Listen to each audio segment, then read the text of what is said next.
They came from all corners, union, non-union, African American, Hispanic American, Asian American, Arab American, Muslim American. We had everybody, and it was beautiful. Hello and welcome to the world. This is me, Yalda Hakim, and I'm currently in Washington, D.C. I've just come off air where we did a 12-hour stint covering Election Day. Great to see you, Yalda. This is Richard Engel. I'm in New York. I'm in the newsroom of NBC News covering the biggest story in the world, and it looks very likely that Donald Trump has been elected a second term. And today we're going to be talking how that happened and what it means for the world. So make sure you're following us wherever you're listening, and you can, of course, watch us on our YouTube channel.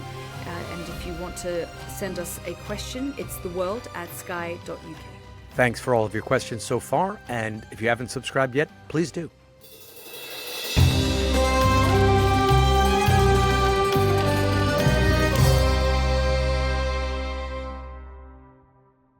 Yalda, actually, I'm looking over my shoulder right now. NBC News, Donald Trump elected president. So NBC just called it at 276 electoral votes for Trump for now, and 219. So they just called it here in this building. There's a cordoned off area separated by sort of opera ropes, and you're not supposed to go behind it unless you have business there. That's where they're doing the very serious business of looking through the numbers, and they just called it. So as far as NBC News is concerned, he's president for the next 4 years. Yeah, and you know, Richard, we at Sky News here, using NBC studios in Washington, D.C., that's where we were for 12 hours and really dependent on your tabulations on the data that NBC was compiling alongside all the other networks. Next to me, to my right, I had the editor-at-large of the Wall Street Journal, Jerry Baker, who was getting so frustrated with me and the team and saying that, you know, you guys are deliberately not calling it. Fox News has already called it. And I really had to explain to him that there is methodology in this, that, you know, there is a reason why this is so slow, because it's so critical to get this right, even though by that point we knew that Donald Trump had more or less, you know, it was a sweep. And Yalda, was there a moment when you were doing your marathon coverage that you realized he's won it? He just, something flipped. Was it a particular state, a particular county? Was there a time that you remember when you thought, this has happened? You know, we weren't surprised when North Carolina and Georgia weren't called, and we were told it's too close to call, too early to call. It was when a state like Florida, when we started to see the volume of votes that he was getting, certainly in the Hispanic community, we realized actually something here is shifting with the demographics. And they're returning quickly. These states were turning red quickly. Really, people really here were quickly. expecting, it's going to be a long, drawn-out process. Maybe it goes to the Supreme Court, recounts. Those states were turning red fast. You know, what's interesting when you talk about the demographics, I mean, one of Donald Trump's strategies was to go after the bro vote, you know, the African-American vote, the Latinos, the men. Frat boys. College frat boys lined up for him. The Joe Rogan podcast listeners. And they mentioned that on air. They mentioned that in exit polls. They watch Joe Rogan and they're like, oh, this guy's a bro. He's a tough guy. We like him. You know, they liked his personality. So you just realize the diversification of his base now. We often describe Donald Trump's base as white, non-college educated men, mostly from rural areas. But in fact, he seems to have bled into Kamala Harris's, suburban vote and those on the outskirts of the main cities. And a what you call working class vote. You know, before it used to be working class whites, and now it's just working class. He got working class Latinos, and he got young men, and the women vote proved to be not as consequential. Not as many women, white women or young women, which is women in general, came out to tip the balance. Donald Trump, this is the third time he's on the ballot. And this is now the only time in these last three elections where he has won the popular vote as well. Of course, Hillary Clinton beat him by 3 million votes. Joe Biden beat him by something like 6 or 7 million votes. This time round, from what we've seen, it's well over 5 million votes more that he's gotten. I can't see what the total final numbers are when I came off air. But it's whether the world now is grappling with this. Zelensky just came out with a tweet. He actually wrote this before the official announcement, or before NBC at least called it, is to make sure that, okay, this is coming. At least I can maybe get on his better side. But what Zelensky wrote back is, congratulations, Donald Trump, on his impressive election victory. I appreciate President Trump's commitment to the peace through strength approach in global affairs. That is exactly the principle that can practically bring just peace in Ukraine closer. There you go. I mean, he doesn't believe that. I mean, he wrote it. I assume he's believing it, but that's very different from what I've heard from Zelensky in the past, where he was in a cold sweat about what Donald Trump was going to do. What choice do they have at this point in time, when so much rests on the decisions of the United States and whether they can carry on fighting Russia in the way that they have? And what we know from the statements that Donald Trump has made is, he says, I'm not paying for somebody else's war. And so he has to see a benefit in what he's doing. And he's described Zelensky as the best salesman on the planet. He said every time he comes to the United States, he goes away with billions of dollars. And, that's not something that we're going to do. Trouble. Ukraine is in deep Well, the trouble. question now is, does Ukraine become, Biden's Afghanistan? Because if Donald Trump and the United States now decides not to support and fund Ukraine's war against Russia following that invasion, 2.5 years in, where does that leave Ukraine? Does it become Afghanistan? Does it become abandoned? I've been speaking to, in the last several days, I've spoken to a prime minister, a senior Middle Eastern royal, at least two and a couple of other European officials. I've spoken to friends and colleagues and journalists around the world. Most of them expected this. I think it was more obvious from the outside looking in. And to be honest, that's often the case, where people who are covering a story domestically don't necessarily see the forest for the trees. They're focused on all the sort of micro details, and they miss the bigger picture. And they were deeply concerned about where this would take us.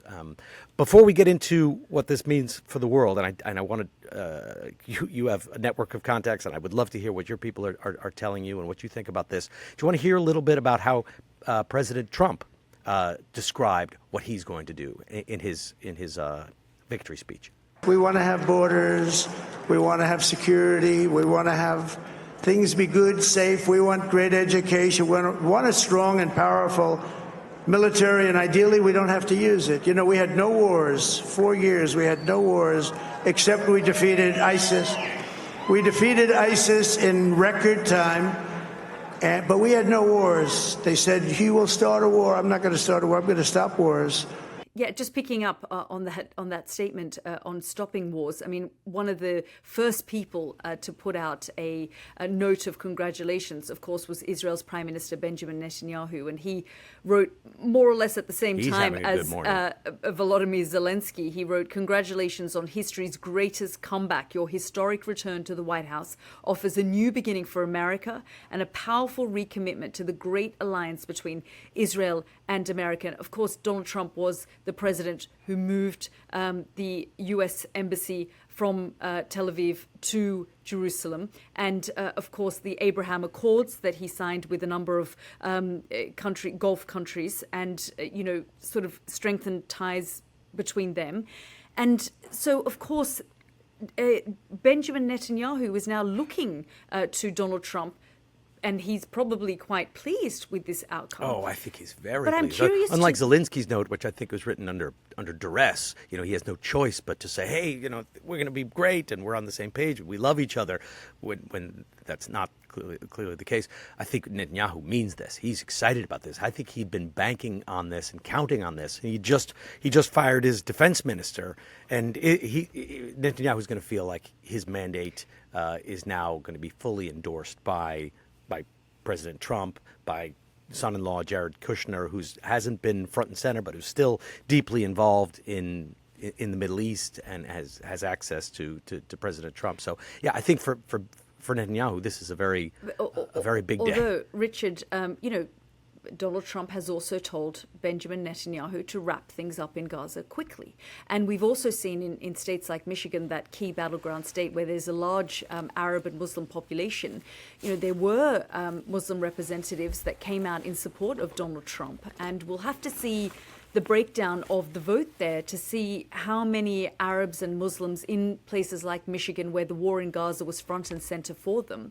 And they said that they had been, felt let down by the Democratic Party, and that their vote had been taken advantage of, and that they had been taken, for granted.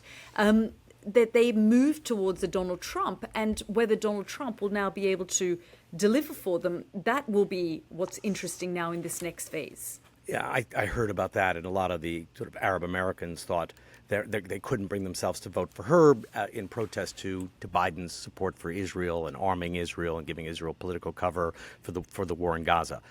But all indications are that Trump and Bibi are going to walk in lockstep. It sounds like Netanyahu has no interest in. You can end the war in Gaza by declaring it over. It doesn't mean you end military operations. But if you want to do a little walkthrough about what this could mean for the world, we talked about Ukraine. What else do you think will be the international knock-on effect? Last night I was at a dinner, and the former Prime Minister of Australia was there, and now Ambassador for Australia to Washington, D.C., Kevin Rudd. And he was asked at the dinner whether China preferred a Kamala Harris or a Donald Trump. And he said, he sort of reflected and gave a very thoughtful answer. But his end conclusion was that the Chinese, in the interactions he's had, in the conversations he's had, have said that they don't feel comfortable with how unpredictable Trump is, and that for them the worst possible thing in the world is unpredictability and chaos and erratic behavior. And we talked about that madman theory that that Donald Trump thinks he's adopting, and he I've never liked the madman theory. The madman theory, I've always found the madman theory really dangerous. But the madman theory is, I'm so unpredictable. I'm so you could whoever the leader is. I'm so unpredictable. I'm so radical. I'm so tough and volatile. Don't mess with me, otherwise I could explode. If we just look at Ukraine, he's going to try and end that war. I can imagine the war in Lebanon escalating. I can see Putin and Russia being very happy about this. China, I think, has mixed feelings. One thing that Kevin Rudd also said last night was that Donald Trump, just before the Republican National Convention earlier this year, after that assassination attempt on his life, gave a very unhelpful interview. And he talked about, they were asked whether America would stand with Taiwan, for example, if China invaded. And he said, Taiwan, not my problem, not my business. I wouldn't stand with Taiwan. This is not my issue. I don't care. Then Kevin Rudd came back in and he said, the Chinese asked me, this is good. If we move on Taiwan, Donald Trump doesn't care. Won't do anything. Yeah. He said, well, he's also, don't forget, someone who considers himself a strong man. And the minute you humiliate him or make him look weak, within the United States and globally, he could actually, that madman theory where he could actually strike. So just be careful what you wish for with this guy, because you just don't know which way he's likely to go. So I do think that there were moments where people questioned themselves, even the Iranians, for example. I mean, Donald Trump is on a hit list for the Iranians. The FBI has even said that Donald Trump is on that he's so dangerous, list. Everyone has to play nice or at least act with, give pause and second thought to actions, and that it might restrain the Iranians. Yes. That's what you're saying. Well, I think the Iranians right now are very, very concerned. They're concerned about, they were hoping for a new nuclear deal with another administration, a Harris administration. They're just not sure how Donald Trump will approach them. Oh, I think, and I guess we're heading into predictions time, but I think it's very possible that now Netanyahu does that strike on Iran's nuclear sites, does the strike on Iran's oil industries, pursues a war of regime change that Donald Trump would likely back. He wants to be take a hard line against Iran. So Ukraine, I would say, is in deep trouble. Iran is in for deep trouble. Taiwan's future is uncertain. NATO's future is is uncertain. If we talk about NATO, I guess, the question is, Donald Trump all those years ago demanded that NATO partners up their defense spending and not be so dependent on the United States. And actually, Yeah, it was when a you shakedown. think about Pay up or we're out. But actually, was They it did. not the right They did. move? They Because did they pay did up. pay up. And what happened when Russia did invade Ukraine? They suddenly realized that they needed to actually continue to up their defense 100%. spending. Shaking them down for money and putting their feet to the fire, probably a good idea. And the end result was actually we have a much stronger NATO than we did before because of Russia and Ukraine and maybe the spending budgets. So there's an argument that him coming back will force NATO countries to actually put their hands deeper in their pockets and spend for their own defense and not piggyback on the United States, which NATO has been doing really for decades. It's possible.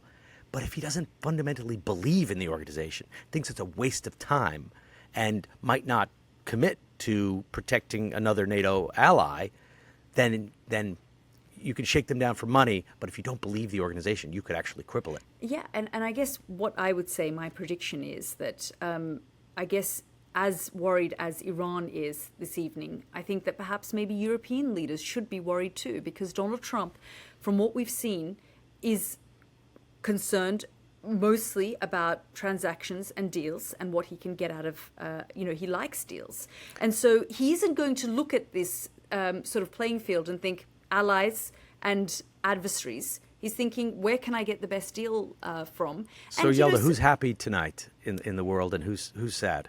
Well, I think that you're right that Benjamin Netanyahu is probably happy because he's got his eyes set on Iran and he's going to find a more powerful ally in the United States. I don't know if Vladimir Putin is happy tonight, regardless of everything that we're saying about Ukraine. I think that, they're just not sure about which way he could go. And I think that the Chinese are probably quite nervous as well. I would say Putin is very happy. And I would say that the Chinese are probably happier than sad. Even though he could be really dangerous, he has the potential to create so many divisions in this country. And, China sees itself as the returning superpower. It wants to reassert its what it believes is its natural role on the world stage. And there's the whole Xi Jinping thought. And, China has a big, long-term, very ambitious project and sees the United States as its strategic rival. If its strategic rival, the United States, suddenly implodes into a domestic mess and morass, that would benefit China and would benefit its global project. But it doesn't want to go broke in the process. It owns a lot of dollars. It owns a lot of interests in the U.S. It's part of the global economy. It doesn't want to see a global economic meltdown. But I think from its strategic point of view, as seeing itself as in this Cold War-like battle, I think that generally they're pleased with this outcome because of the implications that it could have for the United States. We are up for quite a ride. Richard, really great to see you. Are you gonna nap right now? Are you back on air? Yeah, I'm back on air in about 8 hours time. So I'm going to try and go back for a quick nap and then wake up. Easier said than done. You're all jazzed up. You've been having information flying at you for 12 hours straight. How are you just going to be able to close your eyes and go to bed? I couldn't do that. I know. I think I'm going to have to. It's going to take about an hour, I think, to wind down and kill the adrenaline. Well, good luck. Good luck with that you. Zen, and I hope it works. I'm jealous if you could, just in an hour, you could get into that state. I am terrible insomniac. I would never be able to do that. But good luck. Thank you, Richard. May you rest up. And we're going to have a lot to do. We'll talk soon. We have so much to do. Good to see you. Good to see you.